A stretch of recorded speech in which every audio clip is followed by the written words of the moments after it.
வந்துருச்சா?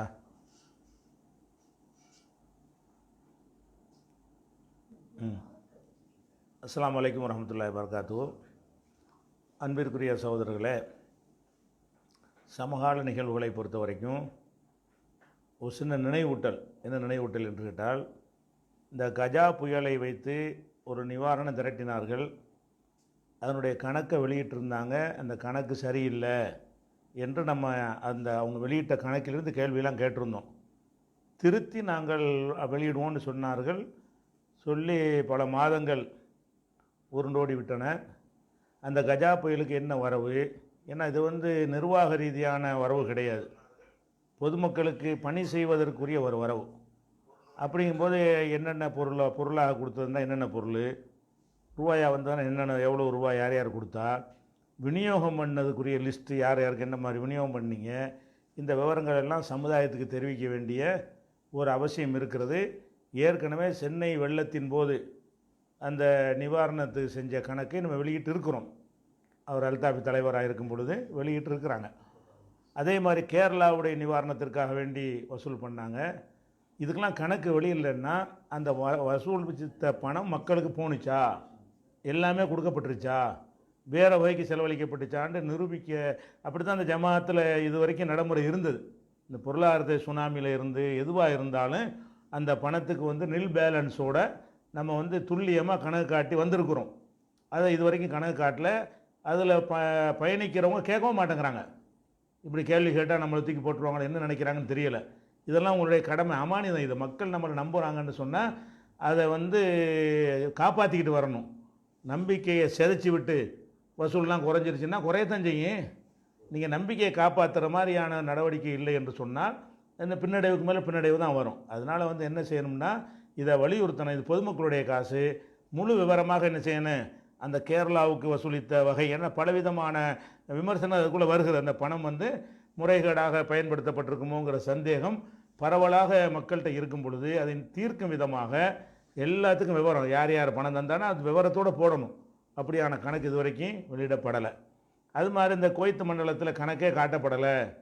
ஒரு தனி நபர் பொறுப்பில் அம்புட்டு இருந்துச்சுன்னு சொன்னால் இது பெரிய பாரதூரமான ஒரு விஷயம். என்ன வேண்டாலும் நடந்திருக்கலாம் என்று சொல்லும் பொழுது அதற்கு நாங்கள் கணக்கு காட்டணும் அப்படிங்கிற மாதிரி பதிலையும் காணாம். கணக்கு காட்டினதில் எந்த பிழையும் இல்லை என்று எந்த ஒரு பதிலுமே இல்லை என்று சொன்னால், அப்போ இந்த பொருளாதாரத்தை பொறுத்த வரைக்கும் அவர்கள் வேணுமென்றே என்ன செய்கிறாங்க, அதில் ஏதோ கள்ளத்தனம் செய்கிறார்கள் என்ற சந்தேகம் வலுப்படுகிறது. அதை நீங்கள் அந்த பயணிக்கக்கூடியவர்கள் என்ன செய்யணும், வலியுறுத்துகிற கடமை உங்களுக்கு இருக்கிறது. அது முதல் விஷயமாக சொல்லிக்கிறேன். அடுத்ததாக, சென்ற வாரம் பிஜே பேசும்போது இந்த வருட ரமலான் மாதத்தில் மனக்குழப்பத்திற்கு மாமருந்து தௌஹீது கொள்கை என்ற தலைப்பில் உரையாற்றப் போவதாக சொல்லியிருந்தார். ஆனால் ஏற்கனவே சில ஆண்டுகளுக்கு முன்பாக மனக்குழப்பத்திற்கு இஸ்லாம் கூறும் தீர்வு என்ற தலைப்பில் உரையாற்றினார். பின்பு மறுபடியும் ஏன் அதே தலைப்பை தேர்வு செய்ய வேண்டும், என்ன வித்தியாசம் அப்படின்னு கேட்குறாங்க. அதாவது சென்ற சில ஆண்டுகளுக்கு முன்னாடி மனக்குழப்பத்திற்கு உள்ளது. அந்த தலைப்பு என்னன்னு கேட்டால், மனக்குழப்பம் என்று சொன்னால் ஒரு கன்ஃபியூஸ் ஆகி போகிறது, வஸ்வாஸ் ஆகுறது, மனநோயாளி ஆகுறது, இல்லாத இருக்குன்னு நினைக்கிறது, சந்தேகப்படுறது, இப்படியான விஷயங்களால் பாதிக்கப்படும் பொழுது அதை இஸ்லாமிய அடிப்படையில் அந்த மனக்குழப்பத்தை எப்படி தீர்த்து கொள்வது, மனக்குழப்பத்தில் என்னென்ன வகையெல்லாம் இருக்குதுன்னு சொல்லி அதை பற்றி நம்ம பேசணும். அது மனக்குழப்பம். இப்போ நம்ம எடுத்திருக்கிறது மனக்குழப்பம் இல்லை, மனக்கவலை.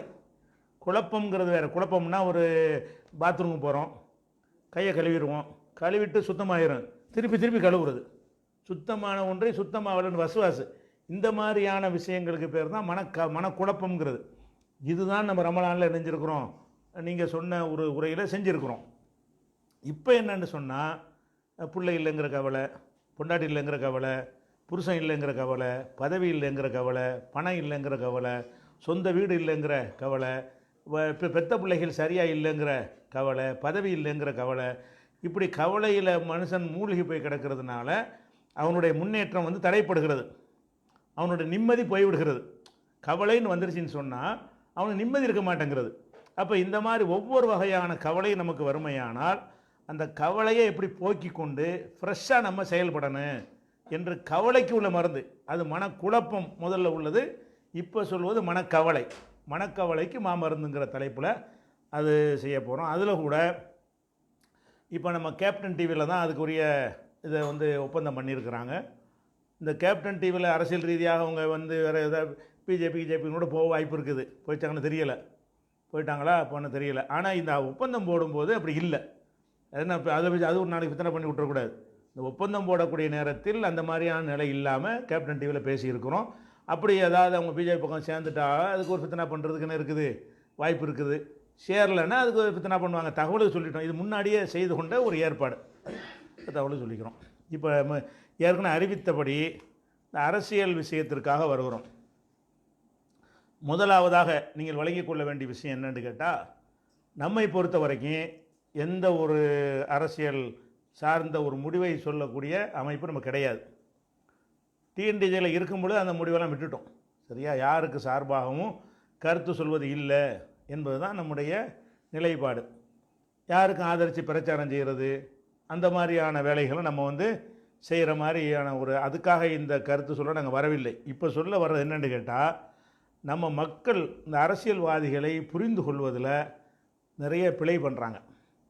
அதனால் என்ன ஆகுதுன்னு கேட்டால், அவங்க வந்து அந்த அரசியல்வாதிகளை வந்து பெரிய ஒரு ஹீரோக்கள் மாதிரி மனசில் ஒரு உயர்ந்த இடத்தோடு என்ன செய்கிறாங்க, பார்க்குறாங்க. ஆனால் அரசியல்வாதிகள் யாராக இருந்தாலும் சரி, எந்த அரசியல் கட்சியை சேர்ந்தவங்களாக இருந்தாலும் சரி, முஸ்லீம் சமுதாயத்தின் பெயரில் அரசியல் நடத்துகிறாங்கல்ல, அவங்களா இருந்தாலும் சரி, அரசியலுங்கிறது வந்து அது ஒரு ஆதாயத்திற்கு உள்ள ஒரு அமைப்பு. நல்லா வழங்கி கொள்ள வேண்டும். அரசியலுங்கிறதுக்கு வந்து ஒரே கொள்கை என்ன, அனைவருக்கும் நம்ம பதவியை பெறணும். அந்த பதவியை பெற்று அதன் மூலம் ஆதாயத்தை, ஒரு பொருளாதார ஆதாயம் அல்லது பேரு புகழ் அடையணும் என்பது தான் இந்த அரசியலில் உள்ள அடித்தளமான ஒரு விஷயம். அவங்களுக்குண்டு ஒரு பேசிக்கான கொள்கைகள் யாருக்குமே கிடையாது. சொல்லுவாங்க அந்த கொள்கை இருக்குதுன்னு சொல்லி. அதனால் வந்து முதல்ல நம்ம விளங்கிக் கொள்ள வேண்டிய என்னன்னு கேட்டால், அரசியல்வாதிகள் அவங்களுக்கு லாபம் என்கிற வகையில் தான் எந்த முடிவு எடுப்பார்கள். நம்ம எப்படி நினச்சிட்டு இருக்கோம், இவர் தான் பிஜேபிக்கு எதிராக நிற்கக்கூடியவர், அவர் பிஜேபிக்கு எது கிழிச்சு எரிஞ்சிருவாருலாம் பேசிகிட்டு இருக்கிறோம். எவரை பற்றியும் இப்படி பேச முடியாது. நல்லா விளங்கிக்கிறங்க. எவரை பற்றியுமே அவர்கள் அரசியல் நடத்துகிறவங்களுக்கு பிஜேபியின் மீது எந்த ஒரு காதலும் உங்களுக்கு கிடையாது, அவங்களுக்கு வெறுப்பும் கிடையாது. ஒரு தேர்தல் நடக்கிறது, தேர்தலில் பிஜேபிக்கு ஒரு 20 சீட்டு இருந்தால் ஆட்சி அமைச்சிருவாங்கங்கிற அளவில் வந்துட்டாங்கன்னு வைங்க. அப்படி வந்தால் அந்த 20 சீட்டு ஸ்டாலின்ட்ட இருந்தாலும் அவர் போய் ஆதரிப்பார். உங்களுக்கு எதிர்ங்கிறதுக்கு ஆதரிக்கிறது இல்லை. இவ்வளோ ரூபா செலவழித்து எதுக்கு எம்பி ஆனாங்க, ஆதரித்த மந்திரி ஆவாங்க, பல இலாக்காக்களை வாங்குவாங்க. அவங்க எதற்காக அரசியல் நடத்துகிறாங்களோ அது மாதிரி தினகரன் இருக்கார், அவர்கிட்ட இருந்தால் அவர் என்ன செய்வார், ஆதரிப்பார். 20 சீட்டு இருக்குது, தினகரன்ட்ட 20 சீட்டு இருக்கிறது. இந்த 20 சீட்டு இருந்தால் மோடி ஆட்சி அமைச்சிருவார் என்று இருந்தால் இவங்க ஆதரவை கேட்டால் அவங்களாம் அப்படின்னு சொல்ல முடியுமான்னா முடியாது. ஏன், எல்லாருமே எல்லா காலத்திலையுமே ஆதரித்தவர்கள் தான். இப்போ ஜெயலலிதா வந்து வாழ்வுரிமை மாநாட்டில் வந்து சத்தியம் பண்ணிட்டு போனாங்க, நான் ஆதரித்த நானே அதுக்கு பிராயச்சித்தம் செய்து நானே கவிழ்த்து விட்டேன், இனி ஒரு காலத்தில் ஆதரிக்க மாட்டேன்னாங்கல்ல. அதைத்தான் இன்றைக்கி வரைக்கும் சொல்லிகிட்டு இருக்கிறாங்க. ஜெயலலிதா வந்து அப்படி உறுதியாக நின்றார், அதிமுக இப்போ ஆதரித்து விட்டுருது. ஜெயலலிதா 2004 சேரல பிஜேபியில். அதாவது ஜெயலலிதா வந்து வாழ்வுரிமை மாநாட்டில் நாங்கள்லாம் வைத்து கொண்டு பேசும் பொழுது உறுதி கொடுத்த ஜெயலலிதா 2004 தேர்தலில் பிஜேபியோட கூட்டணி வச்சாங்களா இல்லையா, வச்சு எல்லாத்துலேயும் குத்திட்டு போணுச்சா இல்லையா, ஜெயிக்க முடியல, அது ஒரு விஷயம். கூட்டணி வைத்தாரா இல்லை அதுக்கு பிறகு? ஏன், அவர்கள் ஜெயிப்பதென்று வரும்பொழுது கூட்டணியும் வைப்பார்கள், அல்லது ஜெயித்த பிறகு கூட நிலையை என்ன செய்வாங்க, மாற்றிக்கொள்வார்கள். கருணாநிதி வந்து பிஜேபிக்கு போகணும்னு நினைக்க முடியுமா? அவருக்கு இருந்த முஸ்லீம்களுடைய தொடர்பு, முஸ்லீம்கள் அவர் மீது வைத்திருந்த ஒரு நம்பிக்கை, அதையெல்லாம் சேர்த்து நீங்கள் பார்த்தீங்கன்னா அவர் பிஜேபி போவார்னு உங்களுக்கு சொல்ல இயலுமா? போனாரா இல்லையா? போய் பல வருஷங்கள் அதில் மந்திரியாக இருந்தாரா இல்லையா? அவர் இப்போ போன பிறகு நீங்கள் அவர் வாழ்கன்னு சொல்லிட்டு தானே இருந்தீங்க. அவர் ஏன் போனார்? அரசியல் நடத்துறதுக்கு வந்து அவங்க நடத்துகிற காசு வேணும், பதவி வேணும். இருக்கிறதை வைத்துக்கொண்டு நாங்கள் தியாகம் பண்ணுறோன்னு சொல்லிட்டு யாரும் இருக்க முடியாது. யாராவது ஒருத்தர் சொன்னபடி இருந்திருக்காங்களா? ஒரு அரசியல்வாதியாவது சொன்னபடி நடந்திருக்காங்களான்னா இல்லை. கருணாநிதியும் போனார். இப்போ தினகரன் இருக்கார், அவர் சொல்கிறார் நான் வந்து பிஜேபி போக முடியாது, எது வேணாலும் தர்றேன், சத்தியம் பண்ணாலும் பண்ணுறேன்ட்டு நாகூர் தர்காவில் கூட சத்தியம் பண்ணினார். இதெல்லாம் வந்து அரசியலில் உள்ளதா? இல்லை. ஏன்னு கேட்டால் இவரே நினைஞ்சார், ஜெயலலிதா 2004 பிஜேபியோட கூட்டணி வைக்கும்போது சூத்திரதாரி அவர் தான் இருந்தார். இவங்களை கேட்காம ஜெயலலிதா ஒரு சசிகலாவை கேட்காம எந்த முடிவும் எடுக்க மாட்டாங்க. அப்போ பிஜேபியில் சேரும்போது எதிர்த்துக்கிட்டுலாம் நீங்கள் இருக்கலாம், எல்லாம் உங்கள் முடிவில் தான் அம்பட்டு நடந்துச்சு.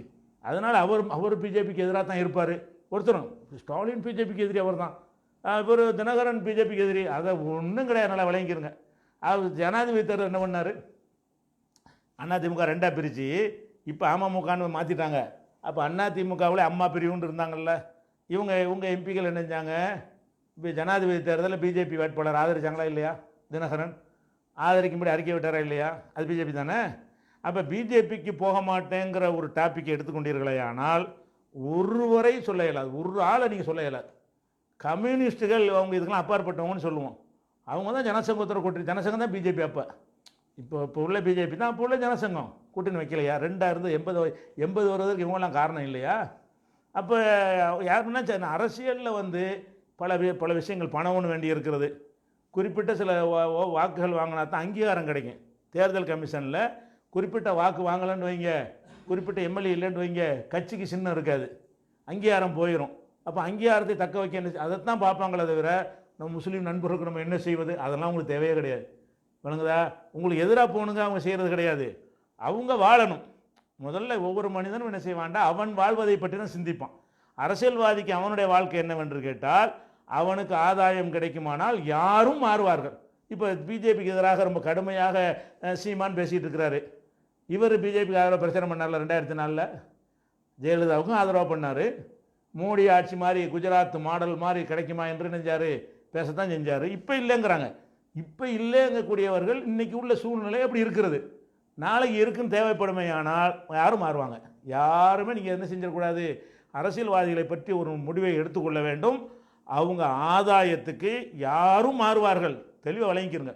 பிஜேபிக்கு ஆதரவான உசுரை கொடுத்து நாங்கள் தெருவில் நிற்போண்டு அப்படி எந்த அவசியம் அவங்களுக்கு கிடையாது. நீங்கள் மறுமையை நம்புகிற ஒரு கூட்டம் அவங்க, அல்லது வாக்குறுதி உறுதிமொழிகளை நம்பணுங்கிற அவசியம் அவங்களுக்கு இருக்கிறது. அவங்களுக்கு ஒரு தொழில் வியாபாரம் பண்ணுறவன் எதில் லாபம் கிடைக்குமோ அதான் செய்வான். அரசியலுங்கிறது இவ்வளோ கோடிக்கு 1 கோடி ரூபா 2 கோடி செலவு பண்ணியதுக்கு எம்பிக்கு நிற்கிறாங்க, சம்பாதிக்க தான் நிற்கிறாங்க. சம்பாதிக்கிறா இருந்தால் ஒரு மந்திரியாக இருந்தால் ரொம்ப சம்பாதிக்கலாம், ஆளுங்கட்சி கூட்டணியாக இருந்தால் தானே அதிகம் சம்பாதிக்கலாம். அப்போ ஆளுங்கட்சியோடு எங்களுக்கு சேர்ந்தால் லாபம் கிடைக்கும் என்று இருந்தால் அனைவருமே என்ன செய்வார்கள், மாறுவார்கள். சமுதாய இயக்கங்கிறான், அவங்க மட்டும் என்ன சமுதாயத்துக்கு பாடுபடுறதுக்கா இல்லை. இங்கே பேசுவாங்க, இங்கே சீட்டு தந்தால் உங்களை ஆதரிக்கிறோம், இல்லை அவன் தான் அவனுக்கு ஆதரிக்கிறோம். நம்ம இதைத்தானே இத்தனை வருஷம் பார்த்துட்ருக்குறோம். சமுதாய இயக்கங்கள் என்று சொன்னால் சமுதாய நன்மை, சமுதாயம் சம்பந்தப்பட்ட ஒரு கோரிக்கை எதுவும் இருக்குமாண்டா, இருக்காது. எங்களுக்கு சீட்டு உண்டா இல்லையா, இதான் இது. நீ தந்தா உனக்கு, நீ தந்தா உனக்கு, இதுதான் நடந்துகிட்டு இருக்கு இவ்வளோ காலமாக. அப்போ என்ன விளங்கிறன்னு, முஸ்லீம் சமுதாய இயக்கம் என்று சொன்னாலும் அவங்களும் எப்படி இயக்கம் நடத்துவாங்க, அதில் கீழே போஸ்ட் ஓட்டுறோம், நோட்டீஸ் ஓட்டுறவன்லாம் அதில் ஏன் இருக்கிறான், அவனுக்கு சில ஆதாயங்கள் கிடைக்க வேண்டும். அரசியல்வாதி தொடர்பு, அறிமுகம், அதை வைத்து சில தேர்தல் பணியாற்றுவது, அதில் சில காசுகள் கிடைக்கும் என்பதெல்லாம் கீழே உள்ளவர்கள் வரைக்கும் இருக்க தான், இல்லைன்னு மறுக்க இயலாது. எந்த ஒரு இயக்க ரீதியாக உருவாக்கப்பட்டாலும் சரி, அதில் ஆகிரத்துக்கான ஒரு இயக்கமாக இருந்தால் மட்டும் மறுமைக்காக செய்வாங்க. அதுவும் வளர்ந்து விட்டது என்று சொன்னால் அதுலேயும் துன்யா இணைஞ்சிறேன் கலந்துரும். முதல் அடிப்படை விளங்கிக் கொள்ள வேண்டும், அரசியலில் இருக்கிற யாராக இருந்தாலும் சரி அவர்கள் ஒரு நிலையில் இருப்பார்கள் நீ நம்பினால் அது மடமை, ஒரு உறுதிப்பாட்டில் இருப்பார்கள் என்று நம்பினால் அது மடமை, உங்களை சார்ந்து தான் முடிவெடுப்பார்கள் என்று நம்பினால் அது மடமை. உங்களை சார்ந்து முஸ்லீம் நமக்கு என்ன செய்வார்கள் அதை பார்த்து தான் முடிவெடுப்பாங்க நீங்கள் நம்புனீங்கன்னா அது மடமைங்கிறது என்ன செய்யணும், ஃபஸ்ட்டு விளங்கிக்கிறேன்னு. எல்லாருமே பிஜேபிக்கு போகக்கூடிய வாய்ப்பு உள்ளவர்கள் தான், யாராக இருந்தால் அந்த வாய்ப்பு இருந்தால். இதை ஃபஸ்ட்டு நீங்கள் என்ன செய்யணும், விளங்கிக்கிறணும். அதுக்கு உதாரணமாக வந்து இது பிஜேபியில் இருக்கான் பாருங்களேன், இந்துத்துவாவில் இருக்கானே, அவனுக்காக இந்துத்துவாவில் நம்பிக்கைங்கிறீங்களா, அதுவும் கிடையாது. இப்போ பால் தாக்கர் இருக்கார், அவர் இந்து மதத்துக்கு காவலர் மாதிரி பேசுகிறாரு. அவர் பொண்டாட்டி செத்து போன என்ன பண்ணார், அவர் வீட்டில் உள்ள சாமியெல்லாம் கொண்டாந்து உடைச்சார் வாசலில். என் பொண்டாட்டி செத்து போகிற இதெல்லாம் என்னது, என் பொண்டாட்டி சாவடிச்சிட்டாங்க அந்த கடவுள், அவ்வளோ நம்பிக்கை அவங்களுக்கு.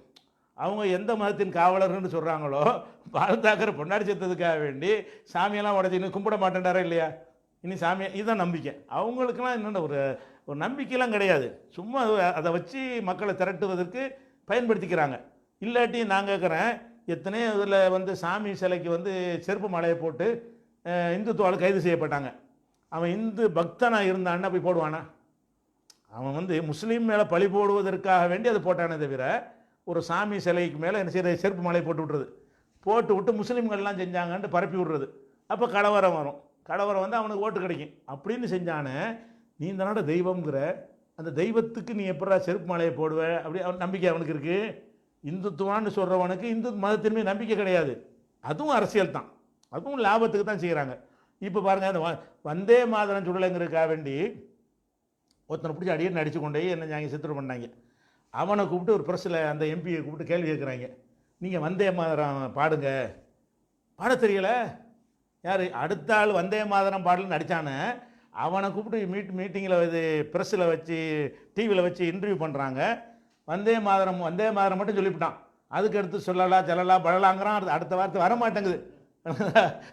எல்லாம் கேள்வி. ஏன் இந்த வந்தே சும்மா சொல்கிறது எவனுக்கு ஆதாயம் தவிர, எவனுக்காக இருந்தாலும் சரி ஆதாயத்தை தவிர ஒன்று. இதை வந்து நீங்கள் விளங்கிக்கிறேன்னு முஸ்லீம்களுடைய நிலை பரிதாபமாக இருக்குது.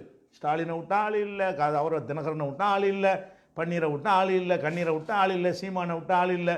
இதை நீங்கள் மாற்றுங்க. முதல்ல யாரை விட்டாலும் யாருமே அவர்களுக்கு லாபம் என்று வரும்பொழுது உங்களை கவனிக்க மாட்டவே மாட்டார்கள். நல்லா விளங்கிக்கிறங்க. இது அடிப்படையை வச்சுக்கிறணும். இது அதுக்கடுத்து இப்போ வருவோம் அந்த முஸ்லீம்களுக்கு.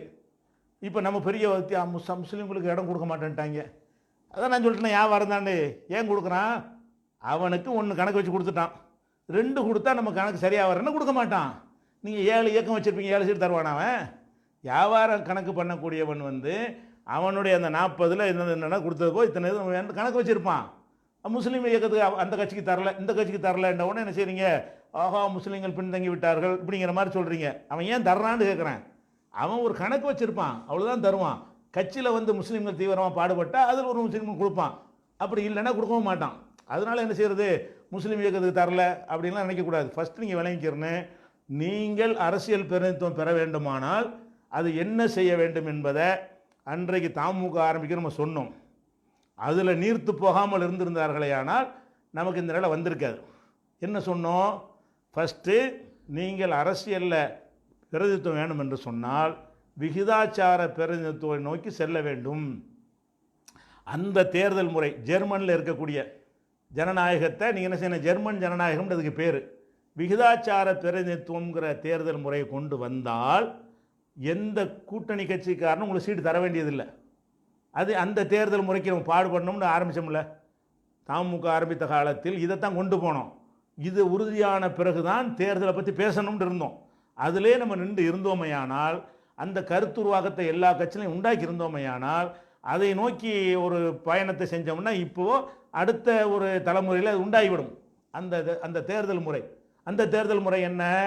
ஜெர்மன் ஜனநாயகம்னு கேட்டால் ஒரு 40 தொகுதி இருக்குன்னு வைங்களேன். 40 தொகுதிகளையும் வந்து யார் வேண்டாலும் வேட்பாளர் கட்சி தான் நிற்கும்.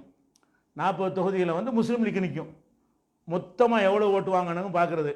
1 லட்சம் வாங்கினா ஒரு சீட்டு, நீ 2 லட்சம் வாங்கினா 2 சீட்டு வச்சுக்க, 3 லட்சம் வாங்கினா 3 எம்பி நியமிச்சிக்க அப்படின்னு இருக்குமே. ஆனால் நம்ம ஏன் கூட்டி வைக்கணும்? ஊரில் 1 ஓட்டு வாங்கினா அதுக்கு வேல்யூ இருக்கிறது. இந்த தேர்தலில் 55 ஓட்டு அவன் வாங்கிவிட்டான். நீங்கள் 45 வாங்குறீங்க, எந்த வேல்யூவும் கிடையாது. உங்களுக்கு 45 பேர் ஓட்டு போட்டான்னு சொன்னால் அந்த 45 பேருடைய ஓட்டுக்கு ஏதாவது மதிப்பு இருக்குதா? மதிப்பு கிடையாது. இப்போ 40 தொகுதியிலையும் நான் நிற்கிறேன். தொகுதிக்கு 1000, தொகுதிக்கு ஒரு 5000 ஓட்டு வாங்குகிறேன். நான் நிற்கிறேன்னு வைங்களேன். நான் ஒரு கட்சி ஆரம்பித்து 40 தொகுதியில் நிற்கிறேன். கட்சி தான் நிற்க போகுது. நின்ற பிறகு ஒரு தொகுதிக்கு 5000 தான் நான் வாங்குகிறேன். 2 லட்சம் கிடச்சிடும். 40 தொகுதியும் கூட்டணும்னா 2 லட்சம் கிடச்சிடும். 1 லட்சத்துக்கு ஒரு எம்எல்ஏ நியமிச்சிக்கலாம் அப்படின்னு இருந்தால் நான் 2 எம்எல்ஏ நியமிச்சிக்கிறேன். எவன்கிட்ட கூட்டணி செய்கிற தேவையில்லை, பேரம் பேச வேண்டிய தேவையில்லை. 500 கோடி கூட 1000 கோடின்னு தேவையில்லை. ஒரு தொகுதி 100 பேர் கூட நில்லு. முஸ்லீம் இயக்கத்தில் 30 பேர் கூட நில்லு. நீ மொத்தமாக எவ்வளோ வாங்கினியோ அவ்வளோக்கு உனக்கு சீட்டு கிடைச்சிட போகுது. அதை விட கம்மியாக போனால் உனக்கு ஒன்று முடியாது. நீ இருக்க தேவையில்லை. மொத்த தமிழ்நாட்டில் 500 ஓட்டு கூட வாங்க முடியாது. நீங்கள் களத்தில் நிற்கிற ஓடு மொத்த தமிழ்நாட்டில் ஒரு 2 லட்சம் வாங்க முடியும்னா வாங்க முடியாது. தொலைஞ்சு போனால் லெட்ரு பேர்லாம் காலியாக போயிடும்.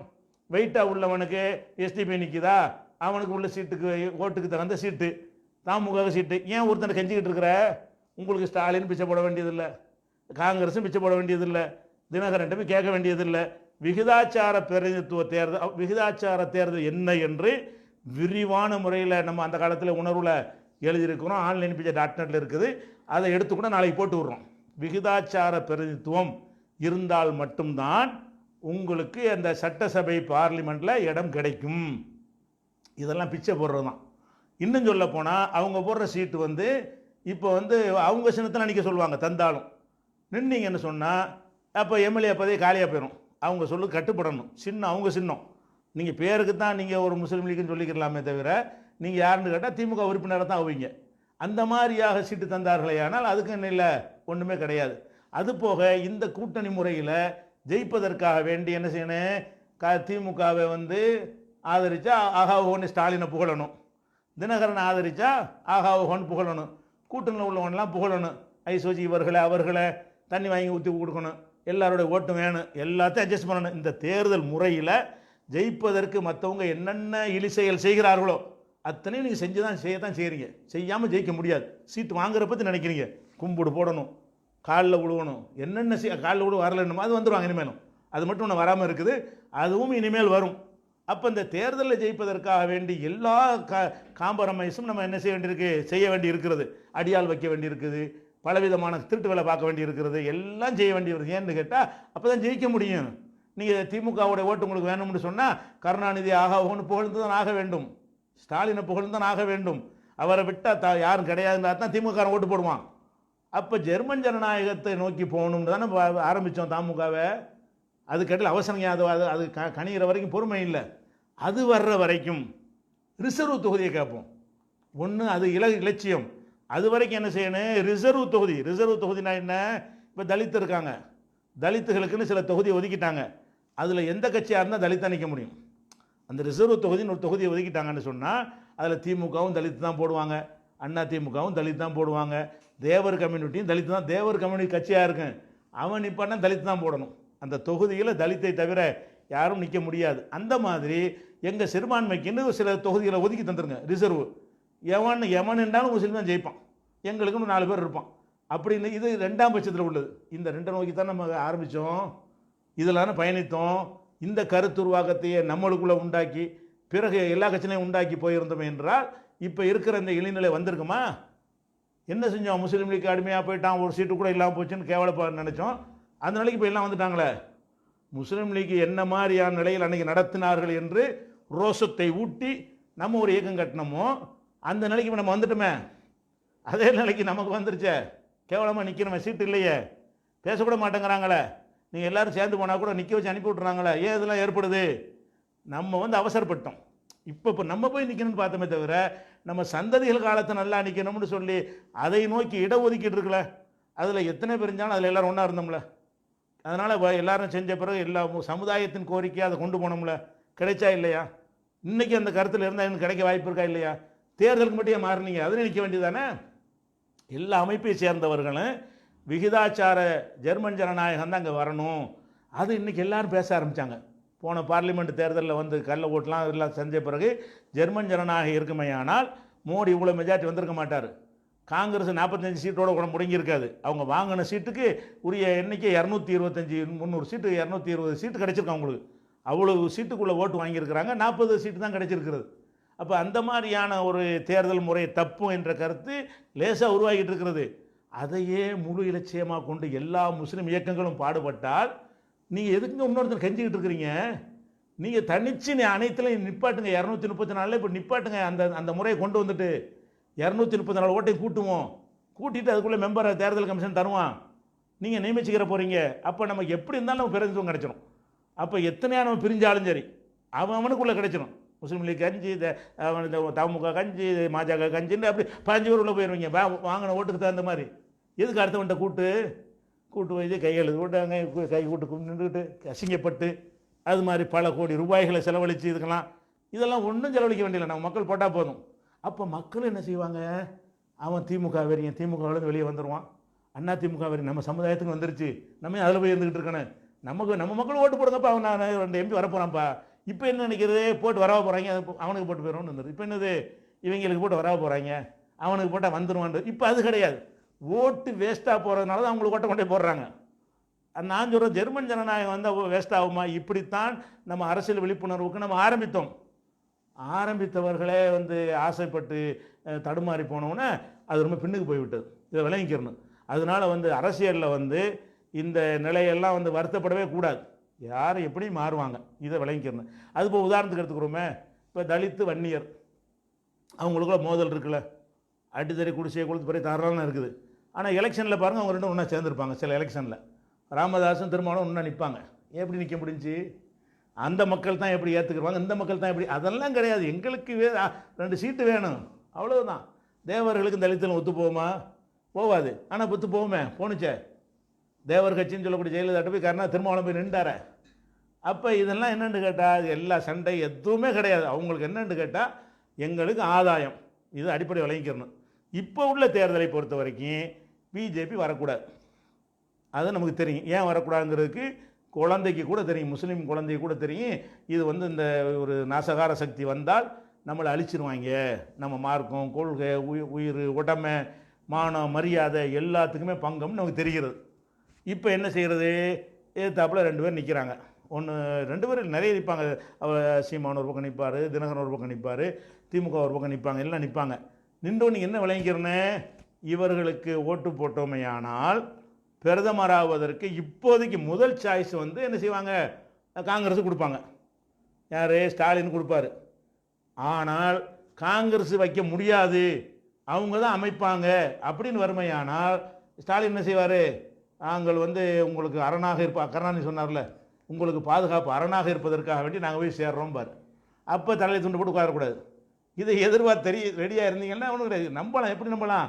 இப்போதைக்கு ஃபஸ்ட்டு சாய்ஸாக காங்கிரஸ் இருந்தால், காங்கிரஸ் கூட்டணியாக இருக்கிறனால முதல்ல ஆதரிப்பாங்க. காங்கிரஸ் இந்த மெஜாரிட்டி வரலை, இவங்க தான் வருவாங்கன்னு தெரியுமே. ஆனால் காங்கிரஸ் சலான்னு சொல்லிட்டு அங்கிட்டு போயிடுவாங்க. சரியா? உங்களெல்லாம் பார்க்க மாட்டீங்க, நினச்சிட்டு இருக்கிறீங்க முஸ்லீம் போவார்களோ, பிஜேபி பக்கம் நாட மாட்டார்கள். அதெல்லாம் கிடையாது. கருணாநிதிக்கு மேலே அவரே போயிட்டாங்க. ஸ்டாலின்லாம் ஏமாத்துறவங்கிறேன். யாரும் போவார்கள், வணங்குதா? அதனால் நீங்கள் விளைவிக்கிறணும். தினகரன் இருக்கார், அவர் யாருக்கு போவார்? அவர் பிரதமராக போகிறதில்ல. அவர் யாரை தேர்ந்தெடுக்க போகிறாருன்னு நமக்கு தெரியவும் இல்லை. அவர் பிரதமர்னா அது ஒரு கூட்டணியில் இருக்கணுமா இல்லையா? 40 ஜெயிச்சா கூட பிரதமர் ஆவாரா? இந்த 40 கொண்டு போய் இங்கிட்டும் போகலாம், அங்கிட்டும் போகலாம். அவர் என்ன செய்வார்? பார்ப்பார். 40 ஜெயிச்சுட்டார்னு வைங்க, அந்த 40 இந்த பக்கம் சேர்ந்தால் ஆட்சி அமையும் என்றால் அந்த பக்கம் சேருவார். இந்த பக்கம் சேர்ந்தால் அமையும். நீங்கள் நினச்சிடக்கூடாது சத்தியமெல்லாம் பண்ணார, இதுதான் நினைக்கிறீங்க. சத்தியம் பண்ணார, உறுதிமொழி கொடுத்தாரு, ஒரு பொது வாழ்வு விட்டு விலகிற வேண்டார. அப்படியே தாயோட படுத்ததற்கு சமம்னு சொன்னவன்லாம் என்ன செஞ்சுட்டான்? மாறிக்கிட்டாங்க போது எல்லாம் பெரியதை. இதுக்கு மிஞ்சின வார்த்தையாக இருக்குது. நானும் என் குடும்பத்தார் அரசியலுக்கு வந்தால் அது தாயோட இது செய்யணும் அப்படின்லாம் சொன்னார்களே. அந்த திராவிட கட்சியோட கூட்டணி சேர்ந்தால் சவுக்கால் அடிலாம் சொன்னாங்களா? அதெல்லாம் என்னாச்சுன்னு சொல்லுவாங்க. அதை எடுத்துக்கலாம் பிடிச்சா நம்மளால் பைத்தியக்காரன் யாரும் கிடையாது. இவர்கள் சொல்வதையெல்லாம் நிஜம் நினைச்சோமே. ஆனால் நம்மளை மாதிரி பைத்தியக்காரன் கிடையாது. அதனால் அரசியல்வாதிகளை நீங்கள் ரொம்ப நம்பாதீங்க. சரியா? அதான் நான் சொல்ல வர்றது என்னென்னு கேட்டால், இந்த தேர்தல் நேரத்தில் அவங்களுக்காகப்பட்டு உசுரை கொடுத்து வேலை செய்கிறது, ராத்திரி பகலாக முழிக்கிறது, மான மரியாதைலாம் இழந்துடுறது, காசு பணத்தையெல்லாம் நம்ம காசை போட்டு செலவழிக்கிறது, இப்படி நம்புகிற அளவுக்குலாம் யாரும் கிடையாது. நல்லா விளங்கிக்கிறங்க. இப்படிலாம் நம்ப வேண்டிய அவசியம் கிடையாது. அப்புறம் ஈமான் இஸ்லாத்துக்கு அப்பாற்பட்ட காரியங்கள்லாம் அவங்களோட செய்வது, அப்படியே நம்ம யாரோடையும் போகணும்? நம்ம பார்த்த இத்தனை வருஷம் வரலாறுல பார்த்தோமா இல்லையா? நம்ம என்னத்தை கண்டோம்? எல்லாருமே மாறினார்கள். எல்லாருமே மாறினார்கள். யாருமே சொல்லிட்டு மாறாத ஊர் அரசியல்வாதி காட்ட முடியாது. யாரும் என்னது ஒரு பழமொழி, அதில் இவங்களோட அத்தனை பேர் ஐக்கியத்தான் வந்துடும். அரசியலில் நிரந்தர நண்பனும் இல்லை, நிரந்தர பகைவனும் இல்லை. அப்படின்னு என்ன அர்த்தம்? எல்லா ஐக்கியத்தனும் பண்ணுவோன்னு அர்த்தம். வழங்குதா? அது எப்படி இல்லாமல் இருக்கும்னா, நிரந்தர நண்பன் இல்லை, நிரந்தர எதிரி இல்லைன்னு என்ன அர்த்தம்? தேவைப்பட்டால் எவனோடையும் சேருவோம். இதுக்கு மேலே வேணும். இதுக்கு மேலே ஏன் அவரோட கூட்டணி வச்சேன்னு கேட்டால் பதில் என்ன சொல்கிறாங்க? இன்னும் யார் வைக்கலன்னு பதில். நீ என்ன சந்தர்ப்பாத கூட்டணி வைக்கிறேன்னு ஒரு தலைவர்கிட்ட கேட்டாங்கன்னா அதுக்கு இவ்வளோ நியாயத்தை சொல்லணும். அவர் என்ன சொல்கிறாரு? நாங்கள் மட்டுமா? எவன் வைக்கலை, எவன் வைக்கலை, யாரோட வைக்கலை, எல்லாம் திட்டிட்டு தான் சேர்ந்துருக்குறோம். எல்லாம் ஒருத்தர் திட்டின ஆளுக்கு தான். இதுதான் இவங்களுடைய இது. அதனால் எல்லா அரசு எந்த கட்சியும் சொல்கிறேன், இவன் தான் இஸ்லாத்துக்கு சார்புண்டு எவனை நினச்சாலும் நீங்கள் ஏமாறுறீங்க. அதுக்காக இஸ்லாத்தின் எதிரெலாம் கிடையாது. அவங்க இஸ்லாத்தின் எதிரின்னு நான் சொல்ல வரல, அவர்கள் வியாபாரிகள். நல்லா விளங்கிக்கணும். ஸ்டாலின் இருந்தாலும் தினகரனாக இருந்தாலும் சரி, இவ்வளோ பணத்தை போட்டு உங்களை தேர்தல் நிற்கிறார்கள் என்று சொன்னால் ஆதாயம் மறுமையில் ஆக ஒரு சொர்க்கத்தை போகிறதுக்காக செஞ்சுட்டு இருக்காங்க. போட்டு இங்கே சம்பாதிக்கிறது அம்புட்டு விளையுமே. இங்கே சம்பாதிக்கிறதுக்கு உதவுமையானால் உங்களை கூல் பண்ணிக்கிட்டு முஸ்லீம் தலைவர் பக்கத்தில் நின்று வச்சுக்கிட்டு அவர்கள் இஸ்லாத்துக்கு எதிராக போனார்களாம் விடமாட்டோம், நாங்கள் கடுமையாக இருப்போம்னு ஒரு வார்த்தை டைலாக் கொடுக்க வேண்டியதானே. நம்ம ஆள் குளிர்ந்து போயிடுவான். அதில் திமுக அனுதாபி அதில் குளிர்ந்துருவான். அண்ணா திமுக அனுதாபி நோம்பு கொஞ்சம் குடிச்சா முடிஞ்சு வச்சுக்காத. ஏன்னா பிஜேபிக்கு ஆதரவு தெரிவிச்சுட்டு நோம்பு கொஞ்சம் தொப்பி போட்டு குடித்தோம்னா நமக்கு சப்போர்ட்டு.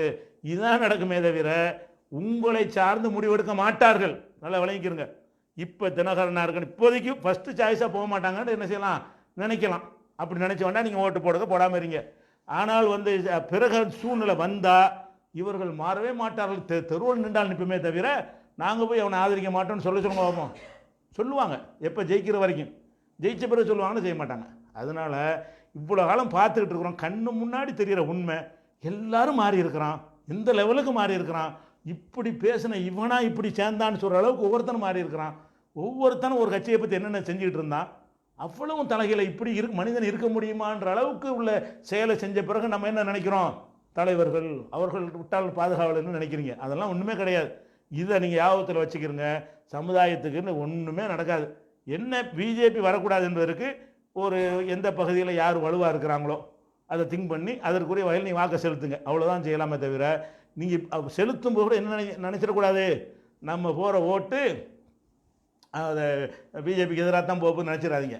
அது அந்த மேலே வேறு மாதிரி மாறிவிட்டது என்று சொன்னால் நீங்கள் இப்போ பிஜேபிக்கு எதிராக போட்ட ஓட்டும் பிஜேபிக்கு ஆதரவாக நிலையெடுக்கவும் உதவும்.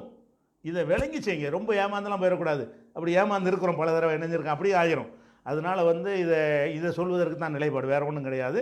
அரசியல் நிலைப்பாடுங்கிறது இதுதான். அதனால் முஸ்லீம் இயக்கங்களாக இருந்தாலும் சரி தான், வேறு இயக்கங்களாக இருந்தாலும் சரி தான், அவங்க இயக்கத்தை நடத்துவதற்கு பணம் வேணும், இயக்கத்தை நடத்துவதற்கு சில பதவிகள் வேணும், சில தொடர்புகள் வேணும். அப்படி இல்லாமையெல்லாம் பண்ண முடியாது. யதார்த்தம் அதுதான். அப்படியான ஒரு அரசியலுக்குள்ளே இருக்கும் பொழுது மார்க்கத்தையே முக்கியத்துவம் கொடுக்கக்கூடியவர்கள் என்ன செய்யக்கூடாது, ஓவராக மூழ்கிற வேண்டாம். அவங்கள அந்த இடத்துல வச்சுக்கிறங்க, பகச்சிக்கிறோம் வேண்டியதில்லை. அவங்க பிஜேபிக்கு நாளைக்கு போயிடும் எதிரின்னு அப்படி காக்கிறது எல்லாரும் போவாங்க. எல்லாரும் போகக்கூடியவர்கள் தான், போனவர்கள் தான். இருக்கிற எந்த கட்சி பிஜேபியோட போகலை, ஒரு கட்சி சொல்லுங்க பார்ப்போம். எல்லா கட்சியும் போயிருக்கு. அப்போ பிஜேபியோட போகிறதுக்கு வந்து இவர்கள் போகவே மாட்டார்கள்னு யாருக்கும் கேரண்டி கொடுக்கவும் முடியாது. ஏன்னா அந்த தொழில் அப்படி, அது தொழில் அவ்வளோ செலவழித்தது சம்பாதிக்கிறது தான் பண்ணுறாங்க. அதனால் அப்படி நிலம் வந்தால் நமக்கு இக்கட்டான நிலை சுமந்து ஆக வேண்டியது, அவ்வளவுதான். ஆனால் தமிழகத்தில் ஒன்றும் பண்ணல, அதான் ஒன்று இருக்குது. அங்கே ஆட்சிக்கே வந்தாலும் சரி, தமிழ் மக்கள் இந்த மாதிரி காவி வரிகளுக்கு எதிராக அதிகமான மக்கள் இருக்கிறதுனால இருக்குது. ஆனால் வடக்கெல்லாம் பாதிக்கும். பத்த பகுதியெல்லாம் இவங்க வந்து உட்காந்தாங்கன்னா பெரிய பாதிப்பு ஏற்படும். இதை சொல்வது தான் முக்கியமான நோக்கம், வேறு அரசியல் கருத்துக்காக இல்லை. சரியா? முடிச்சிடும். அஸ்ஸலாமு அலைக்கும். வேறு ஒன்றும் இல்லை, சமகாலம். ரைட்டு. அஸ்ஸலாம்.